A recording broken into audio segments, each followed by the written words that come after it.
Setelah dicari selama 12 jam lebih, korban banjir di Denpasar, Bali yang sempat dinyatakan hilang berhasil ditemukan. Pencarian dilakukan dengan cara membongkar sisa bangunan ruko yang sebelumnya roboh akibat tersapu arus banjir. Korban ditemukan tertimbun beton reruntuhan dalam kondisi tewas. Upaya kami dari pagi hari sudah menemukan hasil pada malam hari ini. Ditemukan dengan cara manual, dengan melaksanakan patroli sepanjang sungai.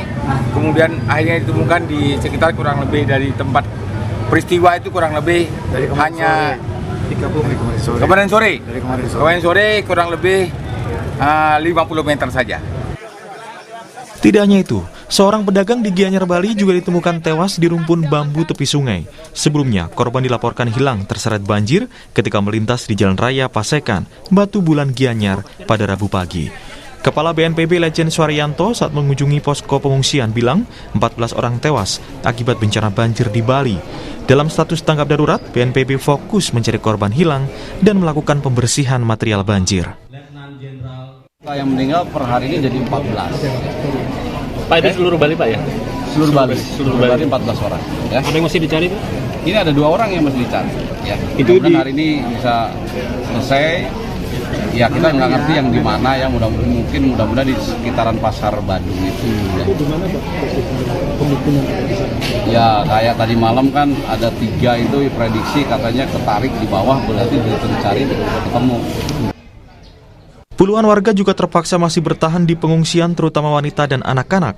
Selain kebutuhan pokok, mereka juga mengaku membutuhkan keperluan bayi. Banjir besar yang terjadi di Bali ini juga mengganggu kegiatan belajar mengajar di sekolah. Di Desa Pangambengan, Kabupaten Jembrana, Bali, 2 sekolah terendam banjir.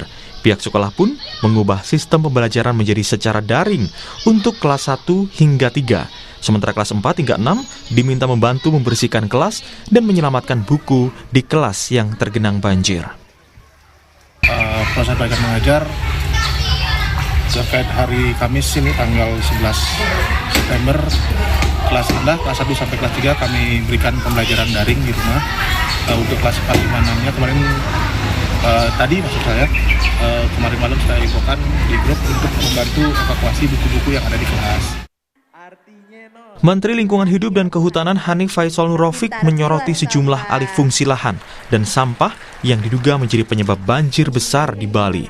Hanif menyebut telah mengingatkan Gubernur Bali, Iwayan Koster, agar menjaga kelestarian bentang alam dan tidak gegabah mengizinkan pembangunan baru. Selain itu, apakah landscape-nya juga terganggu? Minggu kemarin Pak Gubernur ada datang ke kantor, saya sudah ingatkan bahwa agar mempertahankan keberadaan lereng dan sawah-sawah, jangan digunakan lagi untuk bangunan-bangunan, karena mengingatkan jumlah wisatawannya semakin meningkat. Namun itu tidak boleh kita gegabah, jadi landscape yang ada jangan diganggu lagi oleh keberadaan hotel-hotel, kotek-kotek, perumahan-perumahan gitu ya. BNPB mengakui banjir di Bali yang terjadi kali ini cukup parah.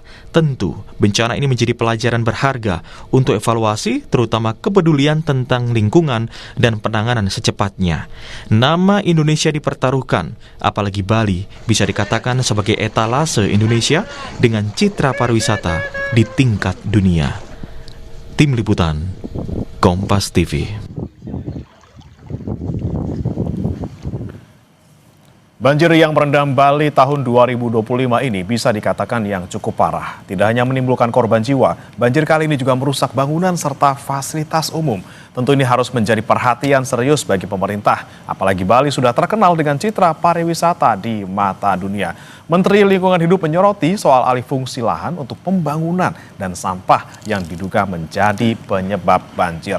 Benarkah demikian, saudara? Kita akan membahasnya bersama dengan sejumlah narasumber yang sudah hadir melalui sambungan daring. Sudah ada Made Krisna Dinata, Direktur Eksekutif Wahana Lingkungan Hidup atau WALHI Bali. Kemudian ada Inengah Senantare, anggota DPR RI fraksi Nasdem Dapil Bali, dan juga Abdul Muhari, Kapus Datinkom Kebencanaan BNPB. Dan kami juga sudah berusaha, saudara, untuk mengundang jajaran Pemprov Bali, namun hingga saat ini belum mendapatkan respon. Selamat pagi, Bapak-Bapak. Selamat pagi. Baik, saya ke Pak Aam terlebih dahulu terkait dengan update jumlah korban. Pak Aam, seperti apa untuk pagi hari ini? Berapa yang meninggal dunia, kemudian apa masih ada korban yang dicari?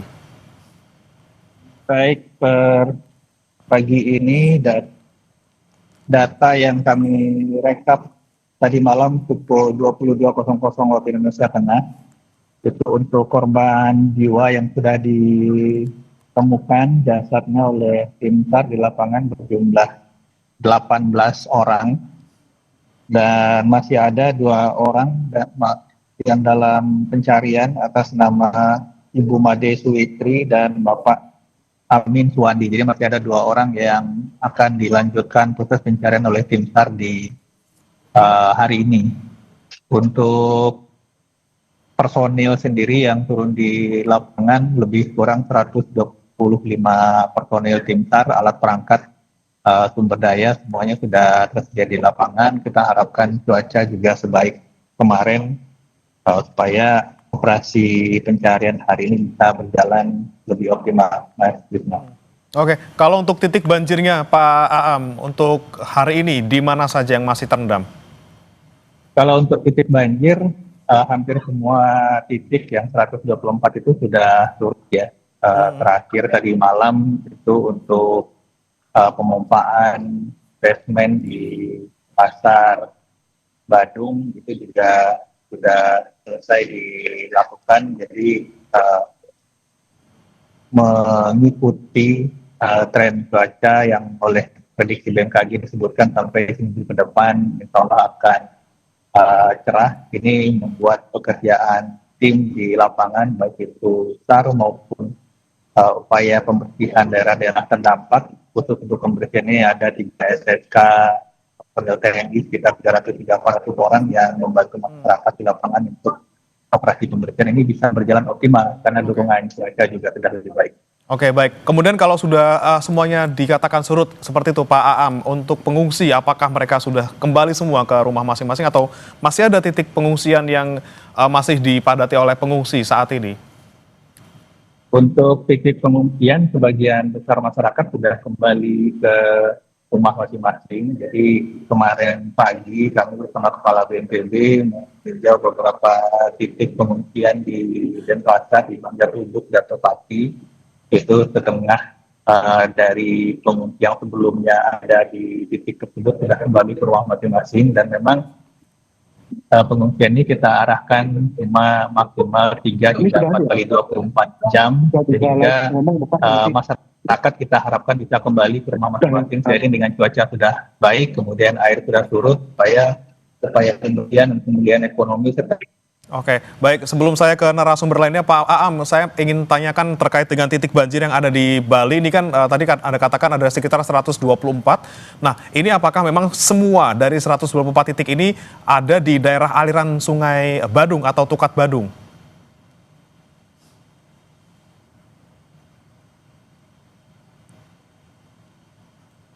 Pak Aam?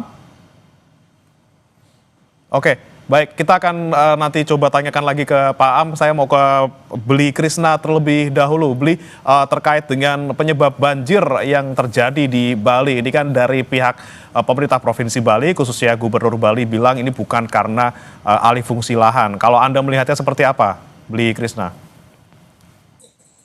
Ya, menanggapi banjir tahun ini, bukan dalam kami populasi. Jadi Bali ini adalah sebuah pulau yang sejatuh dan lagi dari lingkungan Bali ini bertahan sebentar. Ya, Bli Krisna, mohon maaf untuk audionya masih kurang jelas, Bli Krisna. Mungkin coba diperbaiki oleh tim terlebih dahulu, Bli Krisna. Sebelum ke Anda lagi, nanti saya ke Pak Nengah dulu. Pak Nengah, Anda melihatnya apakah juga satu pendapat mungkin dengan pemerintah Provinsi Bali yang melihat bahwa penyebab dari banjir Bali ini ya bukan karena alih fungsi lahan? Baik, terima kasih. Pertama, saya sebagai anggota DPR RI Dapil Bali mengucapkan bela sungkawa yang sedalam-dalamnya untuk keluarga korban yang terupdate pada saat ini itu hampir 18 orang meninggal dunia. Semoga almarhum dan almarhumah mendapat tempat terbaik di sisinya. Dan keluarga tentu tabah menerima cobaan ini. Nah, banjir di Bali ini memunculkan beberapa kerugian. Kerugian pertama tentu kerugian ekonomi. Yang kedua, dampak sosial.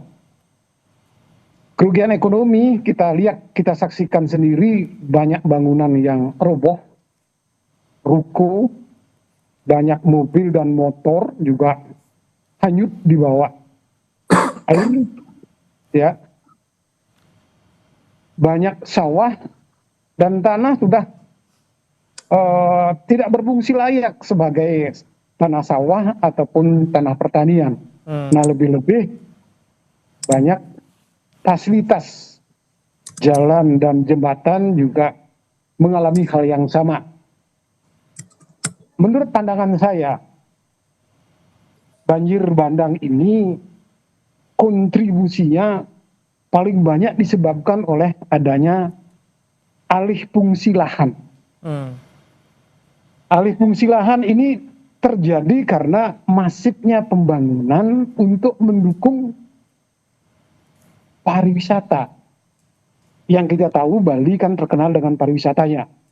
Nah, pariwisata itu sendiri memerlukan sarana dan prasarana berupa bangunan, baik untuk hotel, untuk villa, untuk guest house, untuk restoran, dan lain sebagainya. Nah, lebih-lebih sarana penunjang daripada properti itu ada yang namanya tenaga kerja. Tenaga kerja itu sendiri pun memerlukan tempat tinggal, memerlukan rumah, lagi-lagi memerlukan banyak alih fungsi lahan. Nah, dengan alih fungsi lahan yang begitu masif di Bali, itu memberikan faktor dominan penyebab terjadinya banjir bandang di Bali. Kita tahu dengan adanya pembangunan yang begitu masif, lahan-lahan yang dulunya lahan hijau, ya, baik di kawasan Bali, daerah Gianyar, Badung juga, termasuk Denpasar dan Tabanan, mengalami hal yang sama. Dan sebagai contoh nyata sekarang, justru terjadinya di daerah-daerah pariwisata. Badung, ya, dampaknya luar biasa. Jadi, sekali lagi saya tekankan, yang megang peranan penting akibat alih fungsi lahan. Dan contoh yang nyata sekarang, ini merupakan peringatan dini buat pimpinan Bali, provinsi, kabupaten, kota. Kita lihat sekarang secara kenyataan, dari jalurnya Kesiman, Kertelangu, menuju daerah Sanur, yang kita kenal dengan namanya Jalan Murah Rai, kanan kiri dulunya itu adalah kawasan jalur hijau. Papan jalur hijaunya begitu besar terpampang di sana. Tapi apa yang terjadi sekarang? Kita lihat, kita saksikan, ya, sudah beralih fungsi menjadi beton-beton bangunan. Ya. Nah, apakah alih fungsi ini sudah mengikuti aturan yang benar atau enggak? Yang saya tahu, kalau jalur hijau dengan kepentingan tertentu, boleh saja dirubah. Yang penting ada kompensasinya, ada penggantinya. Biasanya 1:3. Satu kawasan, katakanlah 100 meter persegi, kawasan itu dirubah dari jalur hijau menjadi jalur bisnis, baik villa, restoran, perdagangan, harus mendapat pengganti 3 kali lipat di daerah lain, di kawasan yang sama. Tidak boleh nanti membebaskan jalur hijau di Denpasar, terus dirubah, ditukar jalur hijaunya ada di Buleleng. Tidak boleh seperti itu. Baik. Yang kedua, ada juga jalur Hang Tuah. Ini peringatan juga buat Pak Wali Kota. Ya, jalur Hang Tuah juga sama. Dulunya itu jalur hijau, ada perkebunan, usaha kebun, usaha tanaman di sana. Sekarang sudah berdiri kafe-kafe, Pak. Dan ini yang kedua, lagi-lagi poinnya Pak Nengah adalah terkait dengan alih fungsi lahan yang kemudian menggerus gitu ya ruang terbuka hijau yang seharusnya menjadi daerah yang bisa menyangga lingkungan di sana. Tapi saya mau konfirmasi ke Bli Krishna dari Walhi. Bli Krishna, temuan Anda samakah seperti yang disampaikan oleh Pak Nengah? Iya, audionya udah stabil. Ya, dicoba mungkin boleh Bli Krishna. Cek. Ya, Halo, silakan. cek. Ya, silakan dicoba Bli untuk bicara. Iya, sebenarnya ini kan bencana 2025 ini kan sebenarnya menurut kacamata kami ini akumulasi ya, di mana hal serupa sebenarnya udah pernah terjadi. Yang pertama itu 2021, yang kedua 2022, yang dimana dalam catatan kami itu hampir semua kabupaten juga tertimpa bencana, baik itu banjir dan juga longsor. Dan hari ini itu yang dimana hujan yang hanya sehari itu mampu memporak-porandakan satu kawasan yang sangat krusial namanya dan pasar kayak itu. Dan tentu dalam kacamata kami faktor pertama itu adalah alih fungsi lahan. Jadi degradasi lingkungan yang ditandai dengan alih fungsi lahan itu kan khususnya kita menyoroti banyaknya lahan pertanian yang beralih fungsi jadi bangunan gitu ya. Kita meng-capture sebuah kawasan yakni kawasan Sarbagita namanya kalau di Bali. Itu Denpasar, Badung, Gianyar, dan Tabanan. Kenapa kita sorot ini? Ini adalah tempat memang tingkat pembangunannya atau tekanan pembangunannya itu sangat tinggi. Bahkan kalau dalam beberapa temuan kami yang kami komparasikan dalam berbagai dokumen resmi dan juga jurnal penelitian, itu kota Denpasar itu mengalami penurunan luasan kawasan sawah itu sebanyak 784 hektar. 6,23% dari luas wilayahnya. Punten, Bli Krishna, diulangi untuk datanya tadi kurang jelas. Datanya untuk di Denpasar berkurang berapa? Di Denpasar kurang 184,67 hektar. 187 hektar. 784 hektar.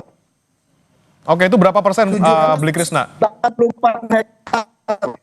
Dalam rentang 2018 hingga 2023. Gitu. Dan untuk Kabupaten Badung sendiri, itu 1.990 hektar. Kabupaten Gianyar 1.276,97 hektar.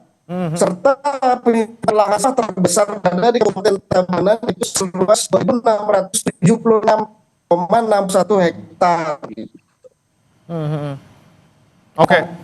Kemudian kita menyoroti terkait dengan alih fungsi lahan ini, utamanya lahan pertanian sawah menjadi bangunan. Apa? Sebenarnya sawah itu juga salah satu kesatuan ekosistem yang untuk membantu sistem hidrologis alami di Bali. Oke. Saya pakar yang mengatakan bahwa hektar sawah itu mampu menampung 3.000 ton air. Tinggi air itu 7 cm. Oke. Nah, hasil ketika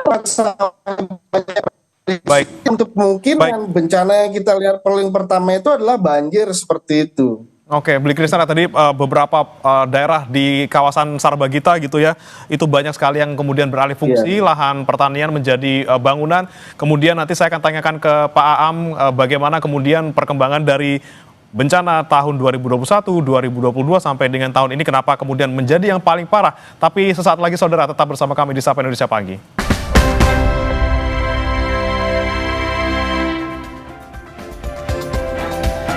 Kembali di Sapa Indonesia Pagi, saudara, kita masih membahas terkait dengan penyebab banjir di Bali yang begitu parah di kali ini. Dan masih bersama kami saudara Kapus Datinkom Kebencanaan BNPB Pak Abdul Muhari, kemudian Direktur Eksekutif Walhi Bali Bli Krishna, dan juga ada Pak Nengah dari DPR RI. Saya ke Pak Aam. Pak Aam, tadi disebutkan oleh Bli Krishna terkait dengan banjir ini kan sudah berkali-kali terjadi tentu di Bali, ada di 2021, kemudian 2022, dan di 2025 ini yang paling parah gitu ya, paling tidak selama 10 tahun terakhir juga. Anda melihatnya apa penyebabnya? Apakah murni karena curah hujan yang tinggi, sangat anomali gitu ya untuk beberapa hari terakhir kemarin, ataukah memang ya karena ada alih fungsi lahan, ada alih fungsi lahan yang ada di daerah aliran sungai Badung yang mungkin kebanyakan ini menjadi titik banjir di Bali. Ya, terkait dengan masalah lingkungan, tata ruang, populasi itu satu hal. Terkait dengan curah hujan itu juga hal yang lain. Jadi saya mau bicara seperti ini. Ketika kita bicara water quantity, populated area, urbanisasi, ada tekanan populasi kepada lingkungan, ada penambahan bottom-bottom di daerah hilir, maka ini secara perlahan akan mengurangi kemampuan tanah itu untuk menampung debit air, apalagi kita lihat di bantaran sungai itu okupansi dari bangunan sepanjang dam itu cukup tinggi ya, meskipun kemudian ada batasan-batasan konkret, ada batasan-batasan beton yang menjadi pembatas dari Sungai Badung, tapi kita juga harus melihat bahwa ada aturan tentang sepadan sungai misalkan dan seterusnya. Tetapi di lain pihak, memang kalau dari data krisis itu curah hujan di ada sekitar 8 titik pemantauan tersebar di 6 kabupaten kota, itu menunjukkan intensitas hujan lebih dari 200 mm per hari dari tanggal 9 ke 10. Tanggal 9 ke 10 ini itu kalau misalkan 200 mm per hari, itu mau menyampaikan bahwa batas intensitas curah hujan ekstrim itu ada di 150 mm per hari. Nah, ada 3 titik di Bali yang bahkan sampai 385 mm per hari. Makanya kemarin saya analogikan itu kira-kira hujan 2-3 minggu turun dalam 1 hari gitu. Jadi sudah pasti kalau drainase perkotaan itu nggak akan mampu tuh menampung debit air sebanyak itu. Makanya kalau kita lihat khusus untuk Denpasar ya, populated area yang tipikal banjirnya adalah urban flooding, itu pasti luapan dari drainase primernya ada ketidakmampuan atau cakupan dari penampang sungai tidak mampu menahan debit air, maka dia melimpas. Tapi ini juga debit hujan seperti ini bukan debit hujan tahunan, ada periodenya. Jadi debit hujan tinggi seperti ini juga ada periodenya, periode 20 tahunan, periode 40 tahunan, dan seterusnya. Ini juga harus menjadi pertimbangan kita. Terlepas dari faktor lingkungan, tentu saja kalau BNPB melihatnya kita jaga alam, alam jaga kita ya. Artinya ketika kita bisa mempreservasi alam sebagaimana dia mestinya, dan ini tidak hanya di hilir, tetapi sungai itu dari hulu, tengah, dan hilir. Kalau komponen bagian tengahnya yang beralih fungsi, maka secara tidak langsung ke bawahnya dia akan menurun signifikan daya dukung daya tampungnya. Kalau apalagi kalau dari hulunya gitu ya. Jadi ini juga membutuhkan solusi menyeluruh yang tujuan akhirnya sebenarnya Mas Lina itu untuk kemudian kita asesmen dan audit kelayakan infrastruktur keairannya. Supaya di masa mendatang kita bisa membuat infrastruktur keairan, drainase di perkotaan ini bisa lebih baik lagi. Oke, baik. Saya ke Bli Krisna. Bli Krisna, Anda tadi menyampaikan bahwa ada alih fungsi lahan yang luar biasa di daerah Sarbagita. Kemudian tadi juga Pak Aam bilang terkait dengan bagaimana kemudian menjaga aliran sungai, ya, terutama nih Sungai Badung yang kemarin menjadi salah satu titik banjir yang parah seperti itu. Anda melihat kerusakannya seperti apa dari hulu ke hilir misalnya, ada catatan ataupun datakah? Dan bagaimana dengan sampah, Bli Krisna? Karena juga Menteri Lingkungan Hidup menyoroti adanya faktor sampah di banjir kali ini. Cek. Ya, terkait Das Badung sendiri memang dalam beberapa informasi dan juga penelitian kita cek, itu juga sangat mengalami penurunan kualitas yang bisa dibilang drastis ya akibat tekanan pembangunan. Sama seperti dikatakan tadi terkait dengan sepadan sungai gitu. Jadi sepadan sungainya di sana hampir rata-rata terokupasi. Ada perubahan signifikan antara lahan sawah menjadi pemukiman, lahan perkebunan menjadi pemukiman, dan itu juga merupakan salah satu faktor yang signifikan yang tentunya menyebabkan bagaimana banjir ini bisa memperparah situasi warga terdampak gitu kan.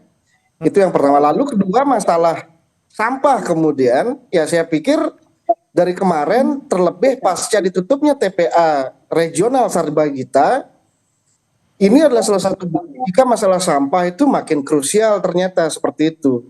Yang dimana ini adalah dampak turunan dari gagalnya tata kelola lingkungan itu di Bali, yang menyebabkan kita dipertemukan oleh salah satu momentum yang hari ini bernama banjir pada 10 September ini, seperti itu. Jadi ini merupakan salah satu kritik nyata sebenarnya dari alam kepada kepentingan pemangku pemerintahan, yang dimana Bali mesti tegas dalam penerapan tata ruang. Karena sampai detik ini dalam catatan kami penerapan tata ruang itu belum tegas dan belum serius dilakukan. Seperti itu. Begitu pula selanjutnya terkait dengan masifnya pembangunan, utamanya akomodasi pariwisata ya. Sampai detik ini kami juga masih mendapati di mana pembangunan itu nafasnya emang satu mengalihfungsikan lahan, kedua melabrak sepadan pantai, ketiga melabrak sepadan sungai, bahkan didirikan di kawasan rawan bencana sendiri, kayak gitu. Tadi tidak hanya di pantai, di sungai juga ya. Bagaimana arah pembangunan ke depan itu mestinya memang tegas dan tunduk terhadap tata ruang, terlebih lagi didistorsi dengan Undang-Undang Cipta Kerja dan sistem online single submission atau OSS yang kita lihat sangat mempermudah perizinan berbagai pembangunan, yang menyebabkan ini akan menjadi pelantik untuk mempercepat pembangunan, mempercepat alih fungsi lahan, dan memperparah kerentanan Bali di hadapan bencana. Terlebih ada distorsi perubahan iklim seperti itu. Bagaimana nih Pak Nengah terkait dengan mungkin semakin mudah izin didapatkan, kemudian juga ada dalam tanda kutip ini nafsu untuk bisa membuat pariwisata semakin maju, manfaat ekonominya semakin besar, tapi lagi-lagi lingkungan yang dikorbankan sampai terjadi banjir. Bagaimana kita bisa menjaga keseimbangan antara menjaga pertumbuhan ekonomi dan juga pariwisata, tapi juga tidak merusak lingkungan sehingga menimbulkan bencana banjir? Ya, baik. Sebenarnya regulasinya sudah sangat jelas ada ya. Artinya pada saat kita membuka suatu usaha, katakanlah untuk lahan hotel, lahan villa, lahan restoran ataupun perumahan, itu kooptasi lahannya itu sudah jelas. Hanya boleh dibangun 70%. 30% sisanya digunakan sebagai terbuka hijau. Artinya ada 30%-nya lagi digunakan sebagai sirkulasi udara, sebagai tanah resapan juga di sana. Tapi lagi-lagi karena penyebabnya aturannya tidak diikuti oleh pengawasan yang memadai, sehingga di sana-sini terjadi pelanggaran. Nah, harapan saya tegakkan regulasi yang sudah ada, cukup itu. Adapun tadi saya sependapat tentang sistem perizinan yang online ini, yang dari pusat. Saya sependapat dengan itu. Artinya dengan sistem online dari pusat ini, ya memunculkan persoalan baru khususnya di Bali. Di mana-mana terjadi pembangunan tanpa sepengetahuan ya daerah atau penguasa di tempat bersangkutan. Tiba-tiba berdiri bangunan. Padahal yang lebih tahu tentang karakteristik tanah bersangkutan tentu tuan rumahnya. Ini kadang-kadang agak bertentangan dengan pusat. Nah, saya berpesan kepada penguasa, pemangku kepentingan di Bali, khususnya gubernur, wali kota, dan bupati, jangan serta-merta kita tunduk dengan aturan itu. Kita harus punya kemandirian untuk mengelola daerah kita sendiri. Dulu kan kita ada otonomi juga. Itu kita bangkitkan kembali. Karena di pusat tentu tidak tahu apa yang terjadi di Bali. Nah, lagi-lagi saya katakan masalah regulasi tentang pengawasan yang kurang memadai yang terjadi. Regulasinya sudah ada, bagaimana kemudian pengawasannya di lapangan supaya ditetapkan ataupun ditaati seperti itu ya, dan bagaimana kemudian pemerintah daerah bisa mandiri untuk bisa lagi-lagi memformulasikan langkah-langkah yang paling efektif untuk daerahnya. Saya mau ke Mas ataupun Bli Krisna, solusi yang Anda tawarkan untuk pemerintah, terutama untuk mengatasi banjir kali ini dan jangan sampai terulang kembali di kemudian hari. Ya, saya dari pariwisata dulu, berbicara terkait pariwisata, sebenarnya Bali ini itu sudah overbuild di Bali Selatan. Bali juga sudah over tourism, gitu. Yang dimana indikatornya itu jelas terjadi banyaknya pembangunan atau alih fungsi lahan, tamu banyak, namun kekacauan juga sangat banyak kita lihat di lapangan seperti kualitas tamu dan lain sebagainya serta timbulan sampah gitu. Sebenarnya melihat dinamika pembangunan pariwisata hari ini yang begitu masif itu, saya pikir kacamata Walhi selalu mengatakan kita ini udah kelebihan kamar, kita udah kelebihan infrastruktur pariwisata dan sudah semestinya ada ketegasan untuk menghentikan. Harusnya udah ada ketegasan untuk memoratorium pembangunan akomodasi pariwisata yang masif di kawasan utamanya Sarbagita gitu, Denpasar, Badung, Gianyar, dan Tabanan. Begitu pula dengan salah satu poin terkait dengan alih fungsi lahan atau perubahan tata guna lahan atau tata guna lingkungan. Terkait dengan regulasi yang ada semata-mata nggak menyentuh substansi kalau menurut catatan kami. Seperti contoh dikatakan tadi koefisien 30%, bla bla bla dan lain sebagainya. Namun sering kita lihat di lapangan koefisien itu nggak menjawab sesuai kebutuhan dengan ekologinya. Perubahan fungsi ekologi aja, kenatipun dia sama-sama hijau, itu belum tentu memiliki fungsi dan peran yang sama di suatu tapak, di suatu kawasan gitu. Nah, kalau umpamanya berbicara terkait dengan satu kesatuan akomodasi pariwisata misalnya, dia amat banyak hanya menaruh perannya tuh di estetik saja, bukan ke fungsional alami ataupun ke fungsional substansinya seperti itu. Oke. Nah, dan satu lagi, posisi daripada keadaan Bali yang rentan terkait bencana ini justru sampai detik ini dalam catatan Walhi Bali itu masih banyak rencana-rencana mega proyek ya, proyek-proyek besar yang akan dilakukan yang di Bali yang tentunya memiliki value yang ekstraktif terhadap lingkungan. Semisal contoh pembangunan jalan tol Gilimanuk Mengui. Dia sedikit tidaknya akan melabrak 480,54 hektar lahan sawah pertanian produktif sedari Badung sampai Jembrane gitu. Belum lagi ada pembangunan strategis kawasan pengembangan Pelabuhan Sangsit di Buleleng yang dalam temuan kami akan melabrak sedikit tidaknya 6 hektar lahan sawah produktif, bahkan lahan sawah tersebut terkonfirmasi LSD atau lahan sawah dilindungi. Jadi saya pikir bagaimana rencana-rencana pembangunan mega proyek yang mengatasnamakan penunjang pariwisata, yang mengatasnamakan infrastruktur untuk publik justru dibangun dari dasar pondasi di mana proyek-proyek ini akan lebih mendekatkan Bali terhadap kerentanan terhadap bencana ke depannya dan juga bersifat ekstraktif terhadap lingkungan seperti itu. Oke, terakhir saya mau ke Pak Nengah lagi, singkat saja. Pak Nengah, tadi ada poin-poin yang saya tangkap, ada moratorium akomodasi, pembangunan akomodasi di wilayah wisata, kemudian ada juga tadi sorotan soal mega proyek. Apa saran Anda untuk pemerintah, Pak Nengah? Saran saya utama, tegakkan aturan. Ya, pertama, harus itu. Yang kedua, memang kita pahami pariwisata Bali bertumpu dia adalah Sarbagita. Kita paham itu semua. Karena investor pun ya tidak mungkin akan menanamkan modalnya di daerah-daerah yang sulit untuk akomodasinya. Artinya sulit sarana dan prasarananya. Kita harus paham itu juga. Yang kedua, perlu adanya pemerataan. Nah, untuk membuat pemerataan tentu harus dipersiapkan sarana dan prasarana jalannya. Kayak tadi saya barangkali agak sedikit berbeda dengan apa yang dikatakan Walhi tadi. Tentang pembangunan jalan tol dari Mengui ke arah negara. Itu salah satu jalan juga untuk membuat pemerataan pembangunan.